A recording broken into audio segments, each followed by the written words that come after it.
Assalamualaikum warahmatullahi wabarakatuh. Salam sejahtera untuk kita semua. Om Swastiastu, Namo Buddhaya, dan salam kebajikan. Perkenalkan, saya Jessi Parmawati Atmaja MPD, dosen tetap program studi pendidikan guru sekolah dasar di STKIP Harapan 5. Melalui video pernyataan ini, saya mengajak Bapak Ibu untuk melihat gambaran utuh mata kuliah kajian IPS SD dengan kode MK SD 007. Mata kuliah ini berbobot 2 SKS diampu pada semester 3 dan menjadi fondasi penting bagi mahasiswa calon guru dalam memahami hakikat ilmu sosial sebelum mereka mempraktikannya di sekolah dasar. Secara garis besar, mata kuliah ini dirancang untuk membekali mahasiswa dengan pemahaman mendalam tentang struktur keilmuan dan konsep dasar ilmu-ilmu sosial yang terintegrasi dalam kurikulum SD. Khusus pada pertemuan pertama ini, fokus kita ada pada sub CPNK 1, yaitu memahami dasar filosofis dan ruang lingkup IPS. Secara lebih rinci, ada 6 indikator kinerja yang saya targetkan agar dicapai oleh mahasiswa, mulai dari kemampuan menjelaskan dasar filosofis, menguraikan cakupan dan ruang lingkup IPS, hingga mampu menjelaskan konsep dasar dari 6 disiplin utama, yaitu sejarah, geografi, ekonomi, politik dan pemerintahan, sosiologi, dan antropologi dalam konteks pembelajaran di sekolah dasar. Untuk menyampaikan materi yang cukup padat ini, saya menerapkan sistem blended learning dengan pendekatan student-centered learning atau pembelajaran yang berpusat pada mahasiswa. Di kelas tatap muka, metode delivery yang saya gunakan adalah ceramah bervariasi yang dipadukan dengan tanya jawab interaktif. Saya mengawali sesi dengan pemaparan konsep secara singkat dan terstruktur. Tujuan jelas yaitu untuk membangun scaffolding atau pengetahuan awal mahasiswa. Meski demikian, ini sama sekali bukan ceramah satu arah. Di sela-sela penyampaian materi, saya secara aktif memancing respon mereka melalui pertanyaan-pertanyaan tematik. Saya juga langsung memberikan umpan balik atas setiap jawaban mereka. Dengan cara ini, saya memastikan mahasiswa tidak hanya duduk pasif mendengarkan, tetapi benar-benar terlibat secara konektif untuk mengonstruksi pemahaman mereka sendiri. Pola interaksi yang saya bangun di dalam kelas menekankan aspek komunikatif dan responsif. Pertama, dalam interaksi antara saya dan mahasiswa, saya memposisikan diri bukan hanya sebagai penyampai materi, melainkan sebagai fasilitator yang aktif merespon. Saya mendengarkan, mengklarifikasi, dan memberikan feedback yang konstruktif secara langsung. Kedua, saya mendorong interaksi antara mahasiswa dengan materi itu sendiri. Saya selalu menantang mereka untuk mengaitkan konsep ilmu sosial yang murni dan teoretis ini dengan pengalaman nyata mereka sebagai calon guru SD. Saya menciptakan ruang kelas yang aman di mana mereka merasa bebas berpendapat, berdiskusi, dan belajar dari setiap dinamika yang terbangun. Karena pembelajaran kita berpusat pada mahasiswa, maka sistem penilaiannya pun harus otentik dan sejalan dengan prinsip outcome based education. Untuk sub CPNK 1, teknik penilaian yang saya terapkan bersifat berkesinambungan, ada asesmen formatif melalui observasi keaktifan diskusi dan kemampuan kolaborasi mereka di kelas. Ada pula asesmen sumatif berupa presentasi kelompok dan esai refleksi individu. Poin penting yang saya nilai bukan sekedar apakah mereka bisa menghafal definisi. Indikator keberhasilannya adalah ketepatan mereka dalam mengaitkan konsep ilmu sosial murni, misalnya sosiologi atau sejarah, lalu menyederhanakannya agar sesuai dengan tingkat kognitif siswa sekolah dasar. Seluruh indikator diukur menggunakan rubrik analitik yang transparan yang sudah saya sampaikan kepada mahasiswa di awal perkuliahan.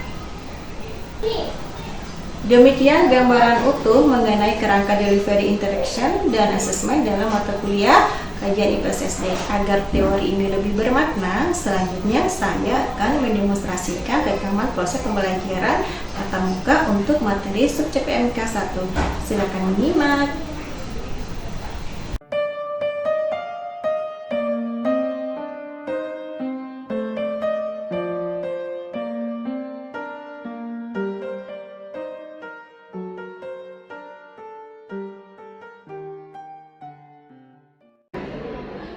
Assalamualaikum warahmatullahi wabarakatuh. Waalaikumsalam warahmatullahi wabarakatuh. Bagaimana kabar semuanya? Alhamdulillah baik, Bu. Ya, pada pertemuan pertama kemarin kita udah membahas ya definisi kajian IPS SD. Nah, pada pertemuan kedua ini kita akan membahas konsep dasar IPS SD. Nah, sebelum kita memulai materi kuliah kita hari ini, ada baiknya kita berdoa dulu. Kita putra berdoa. Sebelum kita mulai materi kuliah pada hari ini, marilah kita berdoa. Berdoa mulai.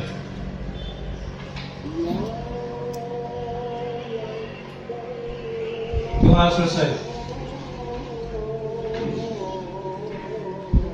Ya. Pada pertemuan kedua ini kita akan membahas konsep dasar IPS SD. Ya, pada konsep dasar IPS SD ini ada dasar filosofis pengajaran IPS yang terdiri dari ada Pancasila, Undang-Undang Dasar 1945, sebab Pancasila dan Undang-Undang Dasar 1945 ini adalah pandangan bangsa Indonesia. Cakupan dalam ruang lingkup IPS itu diawali dari cabang-cabang ilmu pengetahuan, yaitu yang pertama natural science, ilmu alamiah yang meliputi fisika, kimia, biologi, astronomi, dan matematika. Nah, dan yang kedua social science atau ilmu-ilmu sosial yang meliputi sosiologi, ekonomi, politik, antropologi, sejarah, geografi, psikologi, sosial, dan lain-lain. Nah, sementara yang ketiga humanities atau ilmu-ilmu budaya meliputi ilmu bahasa, kesusastraan, kesenian, dan lain-lain. Kita lanjut ya. Nah, pada kajian IPS SD ini juga ada cakupan bidang studi IPS yang terdiri dari konsep dasar sejarah, konsep dasar geografi, konsep dasar ekonomi, konsep dasar ilmu politik dan pemerintahan, konsep dasar sosiologi, antropologi, dan psikologi sosial. Lanjut, konsep dasar sejarahnya. Yang pertama peristiwa masa lalu. Yang kedua waktu, yang terdiri dari tanggal, hari, minggu, bulan, tahun, musim, dasawarsa, abad, periode, zaman, dan lain-lain. Yang ketiga konsep penelitian yang terdiri dari heuristik, kritik, analisa, sintesa, penafsiran, dan periodisasi. Dan yang keempat konsep organisasi, itu kejadian, tema, periode, waktu. Sumbangan ilmu sejarah bagi IPS berupa kumpulan tentang pengetahuan masa lalu yang memberikan pandangan bermakna terhadap apa yang sedang terjadi pada saat ini dan apa yang diharapkan di masa mendatang. Berikutnya konsep dasar geografi ya. Ya, pada konsep dasar geografi itu ada lingkungan alam, ada lingkungan sosial, ada bentuk permukaan bumi, kehidupan penduduk, region, konsep lain yang sering digunakan lokasi, posisi, situasi, tempat, distribusi, dan perancangan. Nah, sumbangan geografi terhadap IPS adalah tentang hubungan interaksi antara orang-orang dengan ruang, tempat, dan jarak. Ya, sampai di sini ada yang mau bertanya? Hasna? Iya. Izin bertanya, Ya. Bu, apa saja yang menjadi cakupan bidang studi IPS? Ya. Makasih ya Hasna ya. Ya, cakupan dalam bidang IPS yaitu yang pertama ada sejarah, konsep dasar sejarah. Yang kedua ada geografi, ada ekonomi, ada ilmu politik dan pemerintah, sosiologi, antropologi, dan psikologi sosial. Ya, Hasna, jawabannya bebas? Oh iya. Ada lagi yang mau bertanya? Nggak ada? Sampai di sini ada yang bertanya lagi? Nggak ada ya? Kita lanjut lagi ke konsep dasar ekonomi. Tadi konsep dasar apa tadi? Sekarang kita masuk ke konsep dasar ekonomi. Yang pertama, kelangkaan. Yang kedua, spesialisasi. Yang ketiga, saling ketergantungan. Yang keempat, pasar. Yang kelima, kebijaksanaan umum. Sumbangan ilmu ekonomi terhadap IPS menyediakan pengetahuan tentang bagaimana masyarakat untuk menggunakan dan mengalokasikan sumber-sumber daya mereka dan tidak lepas dari prinsip ekonomi dan sistem ekonomi. Lanjut, konsep dasar ilmu politik dan pemerintahan. Nah, apa saja konsep dasar ilmu politik dan pemerintahan ini? Yaitu yang pertama, negara dan kekuasaan. Yang kedua, pengambilan keputusan. Yang ketiga, kebijaksanaan. Yang keempat, pembagian kekuasaan. Yang kelima, demokrasi. Yang keenam, legitimasi. Yang ketujuh, authority. Yang kedelapan, perilaku politik. Sumbangan terhadap IPS menyediakan informasi dasar mengenai proses, perilaku, dan lembaga-lembaga politik. Berikutnya, konsep dasar sosiologi. Pada konsep dasar sosiologi itu terdiri dari kelompok atau grup ya. Yang kedua, lembaga atau institusi. Yang ketiga, peran atau role. Yang keempat, norma. Yang kelima, nilai. Yang keenam, sosialisasi. Yang ketujuh, masyarakat. Sumbangan terhadap IPS berupa pemahaman tentang bagaimana lembaga-lembaga sosial berkembang dan bagaimana orang-orang berinteraksi di dalamnya. Yang berikutnya, konsep dasar antropologi. Pada konsep dasar antropologi itu terdiri dari kebudayaan, adat istiadat, etika, ras, tradisi, hukum, dan keyakinan. Sumbangan antropologi terhadap IPS adalah memberikan pengertian tentang bagaimana kebudayaan berkembang dan mengapa kebudayaan tersebut berbeda. Konsep berikutnya yaitu konsep dasar psikologi sosial yang terdiri dari kedirian, motif, sikap, persepsi interpersonal, kelompok, norma kelompok, dan konflik. Sumbangan terhadap IPS, pengkajian pada pemahaman terhadap proses mental, kejiwaan, dan perilaku individu. Berikut, materi dan ruang lingkup IPS SD. Kelas 1, kehidupan di rumah dan sekitarnya, yaitu kekeluargaan, sopan santun, gotong royong, tanggung jawab, tata tertib di jalan dan di sekolah. Kelas 2, hak dan kewajiban anggota keluarga, saling menghormati di lingkungan keluarga, membiasakan hemat, dokumen diri dan keluarga serta lingkungan alam. Yang ketiga, lingkungan keluarga, yaitu sekolah, RT, RW, kelurahan, kecamatan, dan kota administratif. Yang keempat, seluruh tanah air.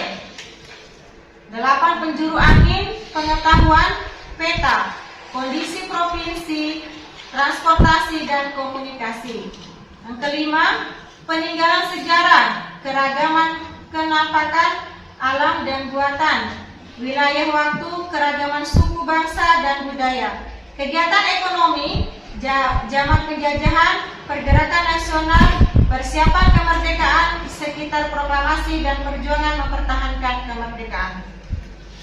Yang keenam, sudah semakin meluas, berisi tentang globalisasi masyarakat sebagai potensi bangsa, penerapan nilai-nilai Pancasila, demokrasi dan perekonomian, gejala alam dan sosial di Indonesia dan negara tetangga, kenampakan alam dunia serta pelaksanaan hak dan asasi manusia.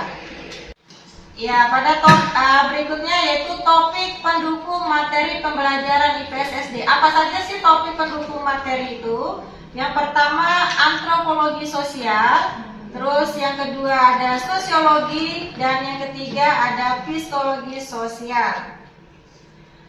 Nah, di sini ada antropologi fisik. Pembagian antropologi itu ada dibagi menjadi beberapa ya. Ada antropologi fisik, itu terdiri dari sejarah terjadinya dan perkembangan manusia atau ciri tubuh. Yang kedua antropologi budaya, persebaran dan terjadinya aneka bahasa, perubahan dan persebaran kebudayaan, dasar-dasar kebudayaan manusia dalam kehidupan masyarakat. Sosiologi, apa aja di sosiologi ini? Yaitu ada objeknya, masyarakat bersifat bagaimana? Ada empiris, ada teoritis, kumulatif, dan non-etis. Nah, pada disiplin ilmunya yaitu ada kategoris, bukan normatif. Sampai di sini ada yang mau bertanya? Saya Bu, Iya. izin. Oke. Apa sih manfaat antropologi sosial, sosiologi, dan psikologi sosial? Oh iya. Ya. Makasih ya Nisa ya. Ya. Manfaat antropologi sosial, sosiologi, dan psikologi sosial. Ya, di sini ada 3 ya. Yang pertama ada modernisasi masyarakat. Yang kedua menjelaskan nilai budaya. Ya. Dan yang ketiga memberikan pemahaman pada peristiwa sikap, nilai, kebiasaan, pengetahuan maupun keterampilan. Ya, udah jelas Lisa? Jelas Bu. Ada lagi yang mau bertanya sampai di sini? Enggak ada. Putra ada yang mau bertanya? Enggak Bu, paham. Paham ya? Ya. Berarti kita lanjut ya. Iya Bu, lanjut. Ya, berikutnya yaitu psikologi sosial ya. Ya Bu. Nah, pada psikologi sosial ini apa saja sih? Yang pertama yaitu disebut juga ilmu jiwa yang mempelajari pengalaman dan tingkah laku individu. Yang kedua, peristiwa-peristiwa tingkah laku antar pribadi. Yang ketiga, interaksi manusia. Kalau nggak ada interaksi manusia, mau interaksi sama siapa? Ya, selain manusia apa lagi? Yang keempat, ada individu manusia yang berinteraksi sebagian besar secara simbolik dengan lingkungannya. Dan yang berikutnya ada tingkah laku individu sebagai rangsang sosial dan pengalaman tingkah laku individu dalam hubungannya dengan individu, kelompok, dan kebudayaan lain. Oke, berikutnya sejarah perkembangan antropologi, sosiologi, dan psikologi sosial. Di sini ada tahap 1 yaitu sebelum tahun 1800. Yang kedua, tahap kedua yaitu kira-kira pertengahan abad ke-19. Tahap ketiga permulaan abad ke-20 dan tahap keempat sesudah kira-kira tahun 1930. Belum ada kalian ya? Iya. Iya. Belum lagi. Ya, kita lanjut ke slide berikutnya. Ya, ada beberapa manfaat antropologi sosial, sosiologi, dan psikologi sosial, yaitu yang terdiri dari modernisasi masyarakat. Yang kedua, menjelaskan nilai budaya. Yang ketiga, memberikan pemahaman pada peristiwa, sikap, nilai, kebiasaan, pengetahuan maupun keterampilan. Dan yang keempat, memberikan nilai-nilai budaya bagi seorang guru. Yang terakhir, memahami latar belakang dan kehidupan sosial anak. Ya, di sini ada pendekatan dalam IPS. Pendekatan dalam IPS itu terdiri dari 2 ya. Yang pertama, pendekatan masalah. Pendekatan masalah adalah merupakan masalah-masalah yang ada di masyarakat. Ya. Yang kedua yaitu pendekatan struktural. Apa pendekatan struktural itu? Sumber bahannya adalah struktur ilmu. Ya, struktur ilmu. Ya, sebelum kita mengakhiri materi hari ini, kesimpulannya adalah konsep dasar kajian IPS SD, salah satu mata kuliah yang memberikan edukasi terhadap mahasiswa untuk memahami ilmu ekonomi, ilmu sosial, ilmu geografi dan pemerintahan, serta masih banyak lainnya. Ya, sekian dulu materi kita hari ini. Kita bertemu pada materi berikutnya minggu depan ya. Assalamualaikum warahmatullahi wabarakatuh. Waalaikumsalam.